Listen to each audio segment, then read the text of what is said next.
అందరికీ praise the lord. యవ్వనస్తుల రక్షణ కొరకు ప్రార్థన. అందరూ ఏకీభవించండి. ప్రేమమయుడా, కృపామయుడా, మా ప్రియ పరలోకపు తండ్రి, మీకే మహిమ ఘనత స్తుతులు దేవా. తండ్రి, యవ్వనస్తులు దారి తప్పి తమ ఇష్ట ప్రకారం ప్రవర్తిస్తూ పాపంలో బ్రతుకుతున్నారు దేవా. వారిని జ్ఞాపకం చేసుకోండి. ఈ లోకం నుండి వేరు చేసి మీ సన్మార్గంలోకి మళ్ళించండి తండ్రి. ఈ లోకంలో ఆకర్షించే ఎన్నో పాపాల వల్ల వేసి వారిని లాగుతుండగా యవ్వనస్తులు పడిపోతున్నారు ప్రభువా. వారిని పట్టుకోండి నాయన. మీ వాక్యం ద్వారా వారితో మాట్లాడండి తండ్రి.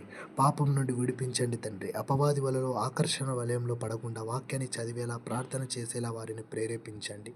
వారి మనస్సులు మీ వైపు త్రిప్పండి తండ్రి. తల్లిదండ్రుల పట్ల విధేయత చూపుతూ, పెద్దల ఎడల మర్యాదగా నడుచుకుంటూ, సేవకుల్ని గౌరవిస్తూ, మీకు లోబడి జీవించే బుద్ధిని మనుషుల దయనందును దేవా, మీ దయనందును వరదిల్లే ధన్యతను యవనస్తులకు అనుగ్రహించమని వేడుకుంటూ, నమ్ముటని ఎవరినైతే నమ్మువానికి సమస్తమే సాధ్యమన్న విశ్వాసంతో యేసయ్య పరిశుద్ధ నామంలో ప్రార్థిస్తున్నాం తండ్రి.